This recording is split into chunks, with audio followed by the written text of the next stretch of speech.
और आरएसएस का मिलने वाला है, आरएसएस का संरक्षण करने वाला है, तो आरएसएस का तो आपको पहले से ही पता है कि आरएसएस हमेशा से देश विरोधी। तो इसके पीछे फायदा क्या? जाति जनगणना का मुद्दा तो विपक्ष का था ना। देखिए, इसके पीछे फायदा है बिहार का चुनाव।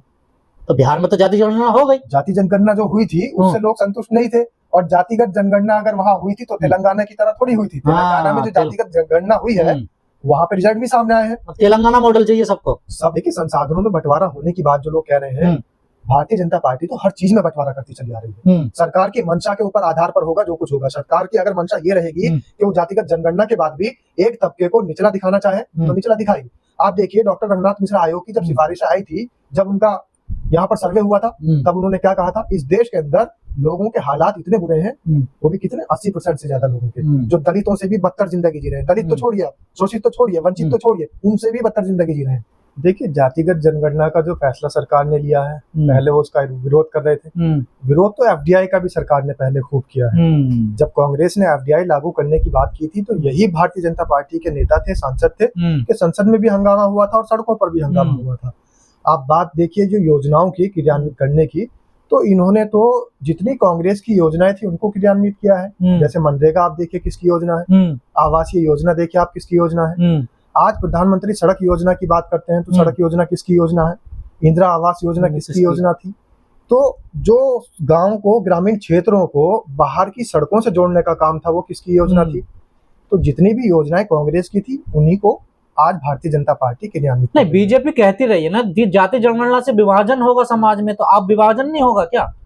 विभाजन अब भी होगा। कांग्रेस ने तो पहले से ही कहा था कि जितनी भी भारतीय जनता पार्टी की नीतियां हैं वो गलत हैं, और न्यू डील कभी भी ये शुरू नहीं करना चाहते हैं, क्योंकि इनके पास में न्यू डील कोई है नहीं। अब अगर इनको कुछ मुद्दों से लोगों का ध्यान भटकाना था तो इनके पास कोई और योजना तो थी नहीं, कांग्रेस की ही योजना को इन्होंने उठाकर शुरू कर दिया। रही बात विभाजन की, तो विभाजन तो इनको पहले भी नहीं हो रहा था, लेकिन इनको सिर्फ विरोध करना था, इसलिए विभाजन का नाम दिया। विभाजन होगा तो नौकरियों में होगा। जितने सवर्ण लोगों को नौकरियां दी जा रही है, धांधली हो रही है, आप देखिए ईडब्ल्यूपीएस, ईपीएस और दुनिया भर की जो और धांधलियां हैं, वो सब विभाजन ही तो है। और क्या है, जो अनुसूचित जातियों के लिए योजनाएं थी, जो आदिवासियों के लिए योजनाएं थी, जो SC ST OBC माइनॉरिटी के लिए योजनाएं थी, उन पदों पर कौन आसीन है? खुलेआम धांधलियां हो रही हैं। तो ये विभाजन सिर्फ वो विभाजन है जो जातियों की जनगणना के तहत अब लोगों की जातियां पता लगेगी, लोगों को पता लगेगा कि इनको आरक्षण कितना मिलना चाहिए। तो ये उस विभाजन की बात कर रहे थे कि नौकरी में अब सवर्णों की जगह वापस से। तो इसमें आरएसएस की सहमति है या फिर आरएसएस के खिलाफ जाकर मोदी जी ने फैसला लिया है? देखिए, आरएसएस के खिलाफ जाकर मोदी जी फैसला ले, अभी उतना दम नहीं है उनमें। भले ही लोग कह दें कि आरएसएस के खिलाफ है, लेकिन आरएसएस और मोदी जी कभी भी अलग अलग नहीं हो सकते। जो आरएसएस की योजना है, आरएसएस का तो 100 साल का आंदोलन इसी के खिलाफ था, तो इतनी जल्दी राजी कैसे होगी आरएसएस? आरएसएस का आंदोलन होता है सिर्फ अपने फायदे के लिए। आरएसएस का आंदोलन होता है देश के खिलाफ, जातिगत जनगणना के खिलाफ नहीं होता आंदोलन। आरएसएस का आंदोलन आप उठा के देखिए, 19वीं सेंचुरी से भी पहले 18वीं सेंचुरी में भी, 19वीं सेंचुरी में भी आरएसएस के जितने आंदोलन हुए हैं वो देश के संविधान के खिलाफ हुए हैं, देश के संविधान के निर्माता के खिलाफ हुए हैं। क्या जरूरत थी देश के जो इस टाइम संविधान निर्माता है, देश के संविधान के शिल्पकार हैं, उनके जीते जी उनकी शव यात्रा निकालने का काम किसने किया था? आरएसएस ने किया था। आरएसएस ने किया था। तो आरएसएस तो पहले से ही देश के खिलाफ है, और देश विरोधी जितने भी काम है वो आरएसएस के जिम्मे क्यों आते हैं? देश का पहला आतंकवादी कौन है? जो हमारे देश को आजाद होने के पास, आजाद देश का पहला आतंकवादी कौन है? और एक ऐसे बुजुर्ग के ऊपर जो राम नाम का जप करता हो, एक ऐसे व्यक्ति को के ऊपर जो हमेशा से राम नाम का जप करता हो, राम का ही उद्घोष करता हो, उस निहत्थे बुजुर्ग आदमी की हत्या करने वाला आतंकवादी कहाँ से था? कौन सी सभा से था? उस सभा का क्या नाम है? हिंदू महासभा है। हिंदू महासभा है, नाथुराम गोडसे। बिल्कुल। तो जो पहला आतंकवादी नाथुराम गोडसे हिंदू महासभा का है, और आरएसएस का मिलने वाला है, आरएसएस का संरक्षण करने वाला है, तो आरएसएस का तो आपको पहले से पता है कि आरएसएस हमेशा से देश विरोधी। तो इसके पीछे फायदा क्या? जाति जनगणना का मुद्दा तो विपक्ष का था ना। देखिए, इसके पीछे फायदा है बिहार का चुनाव। तो बिहार में तो जाति जनगणना हो गई। जाति जनगणना जो हुई थी उससे लोग संतुष्ट नहीं थे, और जातिगत जनगणना अगर वहां हुई थी तो तेलंगाना की तरह थोड़ी हुई थी। तेलंगाना में जो जातिगत जनगणना हुई है वहां पे रिजल्ट भी सामने आए हैं। तेलंगाना मॉडल चाहिए सबको। सबको तेलंगाना मॉडल चाहिए, और हकीकत में इस देश के अंदर जब जातिगत जनगणना होगी तो दूध का दूध पानी का पानी होगा।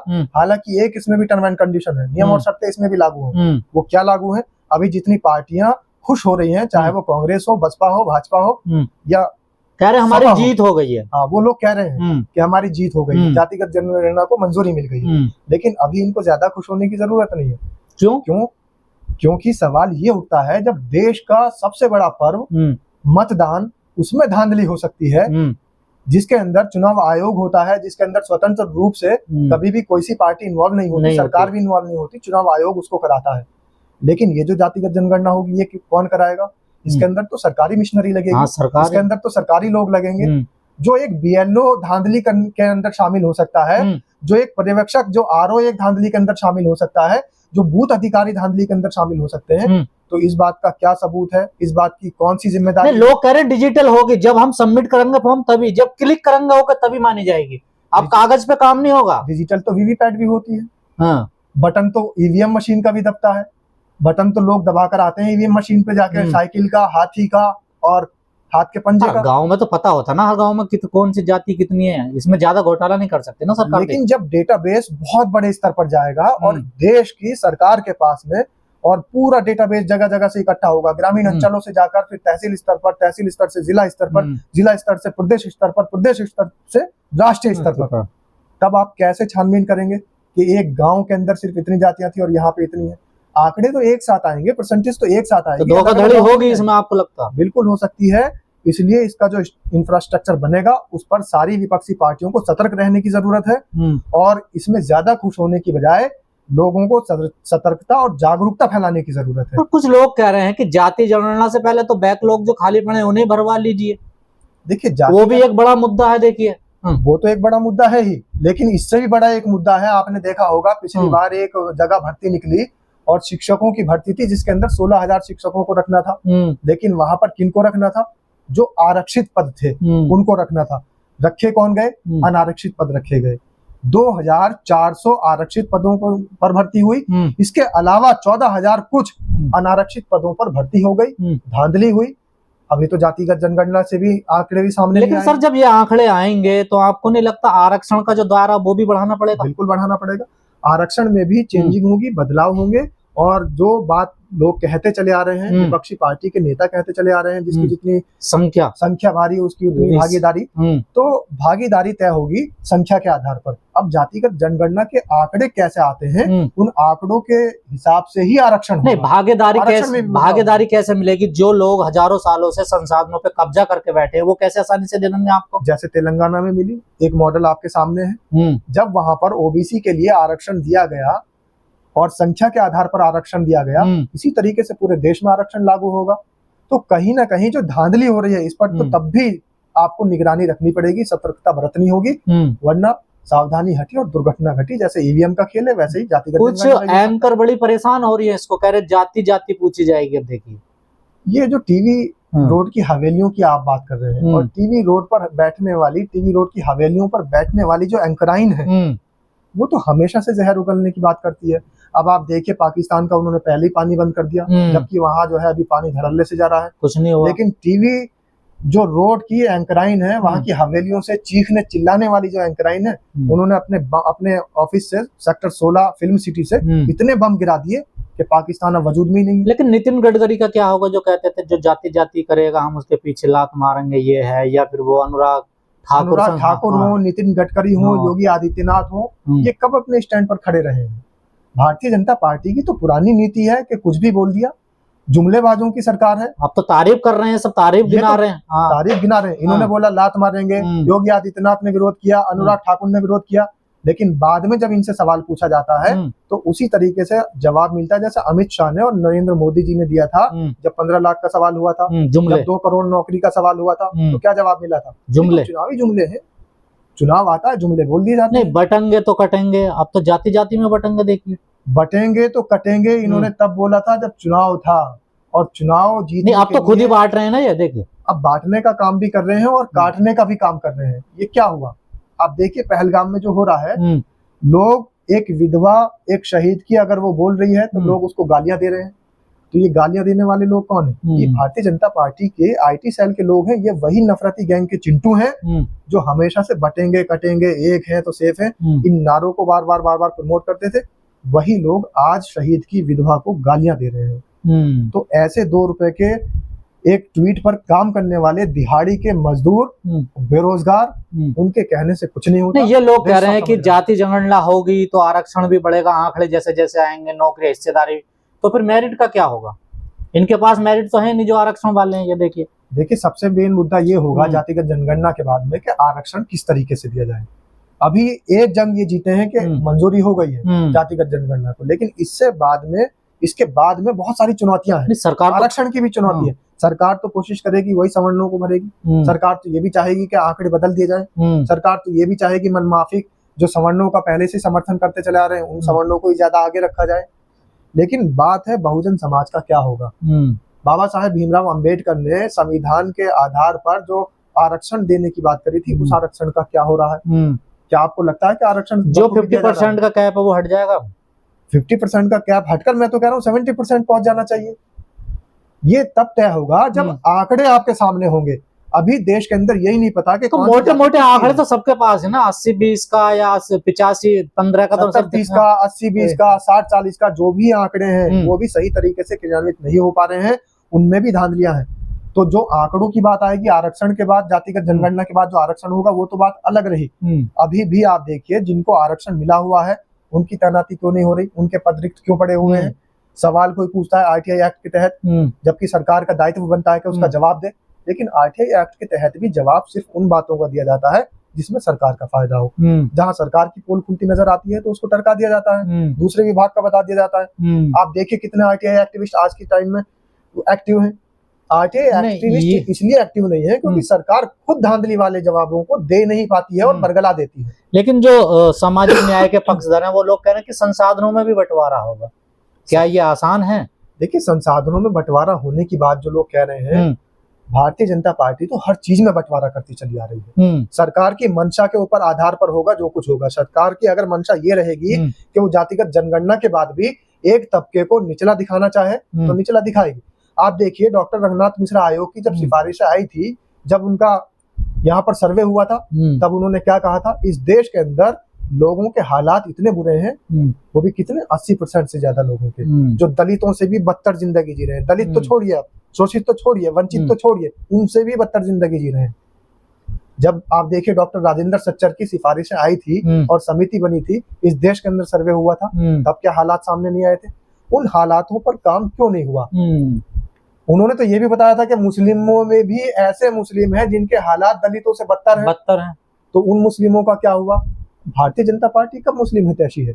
आप क्या सोचते हैं? 3 तलाक जिन मुस्लिमों की आप बात कर रहे हैं उनकी तो बड़ी बात कर रही है आजकल सरकार, पासवानदाओं को लेकर। देखिए कौन से मुस्लिमों की बात कर रही है सरकार? जो गरीब हैं, अछूत हैं। गरीब मुस्लिम, आप मुझे एक बात ये बता दीजिए कि जितने भी OBC के समाज में आने वाले गरीब मुस्लिम, उनके लिए क्या किया?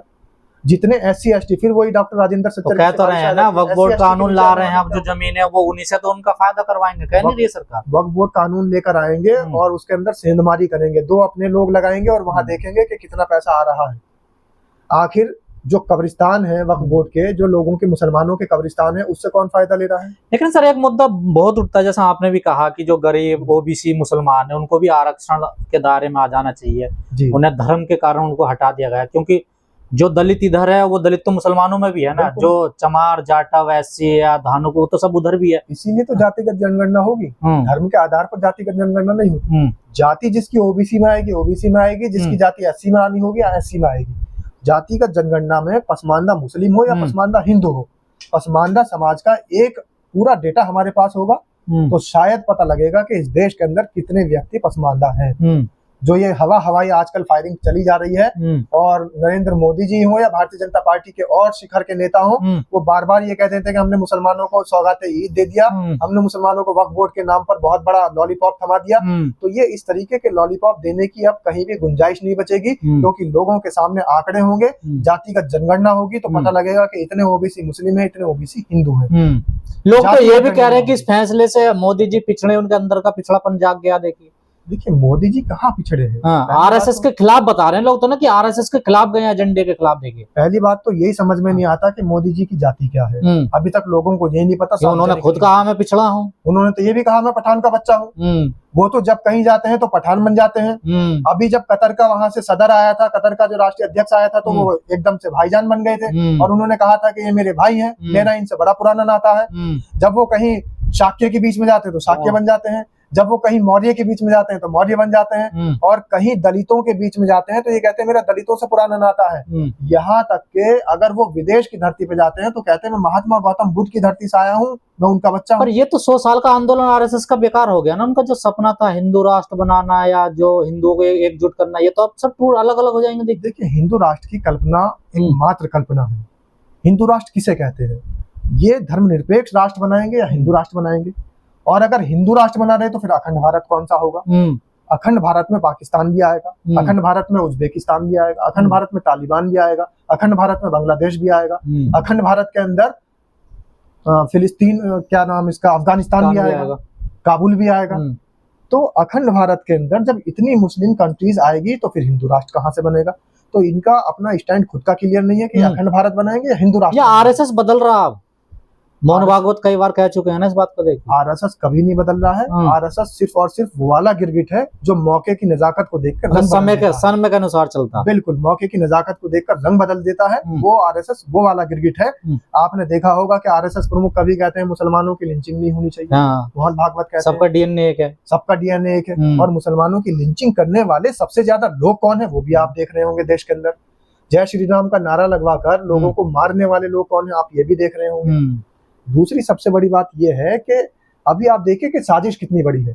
एक तरफ तो ये कह रहे हैं मुसलमानों को सौगात दे रहे हैं, मोदी जी कह रहे हैं मुसलमानों को वक्फ बोर्ड बिल लेकर आ रहे हैं, फिर दिल्ली के सिलेबस से मुगलों का पाठ्यक्रम क्यों हटा दिया गया? वहां पर मुगलों का जो पाठ्यक्रम था 7th क्लास का, उसको हटाकर वहां पर आपने जो है कुंभ का मेला डाल दिया। लेकिन मैं तो ये कहता हूँ बड़ी अच्छी बात है, लोगों को कुंभ का मेला भी पता लगेगा कि कुंभ मेला क्या होता है। कुंभ का पाठ्यक्रम होना चाहिए, लेकिन कुंभ पाठ्यक्रम के अंदर ये भी होना चाहिए कि कुंभ के अंदर जब भगदड़ मची थी कितने लोग मरे थे। कुंभ के अंदर ये भी होना चाहिए कि रेलवे स्टेशन पर जब भगदड़ मची थी तो वहां पर कितने लोग मरे थे। कुंभ के अंदर कितनी अव्यवस्थाएं थी, कुंभ कितनी अव्यवस्थाओं की भेंट चढ़ा था, ये भी तो पाठ्यक्रम के अंदर होना चाहिए। पर इस फैसले को लेकर मोदी जी का तो धन्यवाद करना चाहिए ना। आप लोगों की तो मांग रही है ना पहले से कि जाति जनगणना होनी चाहिए, अब देखिए उन्होंने ऐलान भी कर दिया। तो अब तो आप लोगों के साथ खड़े हो जाना चाहिए ना उनके। देखिए पूरा देश मोदी जी के साथ खड़ा है, पूरा देश ये कह रहा है कि आप जो है पहलगाम हमले का बदला लीजिए, फिर क्यों नहीं ले रहे हैं? पूरा देश, पूरा विपक्ष, पूरी पार्टियां सब मोदी जी के साथ खड़ी हैं। हिंदू, मुस्लिम, सिख, ईसाई सब मोदी जी के साथ खड़े हैं और मोदी जी से चीख के कह रहे हैं कि नरेंद्र मोदी हम आपके साथ हैं, पूरा देश आपके साथ है, पूरे देश की विपक्षी पार्टियां आपके साथ हैं, आप हमारा कश्मीर हमें वापस ला दीजिए, जो पाकिस्तान ने ले रखा है पीओके, वो वापस ला दीजिए। इससे अच्छा मौका कब मिलेगा? आपके पास तो राफेल भी आ गए फ्रांस से। पहले तो ये था कि भाई राफेल नहीं थे, अब तो फ्रांस से सारे राफेल आ चुके हैं। सारी आपने जो है खुली छूट सेना को दे दी है, तो फिर वापस क्यों नहीं ला रहे? फिर हमला क्यों नहीं कर रहे? आप सवाल कर रहे हैं, जेल जा सकते हैं। अंधभक्तों के ताऊ ने मना कर दिया ना। जो अंधभक्तों के ताऊ हैं, जिनके लिए हवन और यज्ञ हो रहे थे जिनकी जीत के लिए, उन्होंने मना कर दिया। वहां से आदेश आ चुका है कि यथास्थिति और शांति बनाए रखें। इसलिए इनकी कोई औकात नहीं है कि ये पहलगाम वाले जो अपराधी थे, जो आतंकवादी थे, उनको यहाँ ला सके या उनको मार गिरा सके। चलिए ठीक, धन्यवाद सर।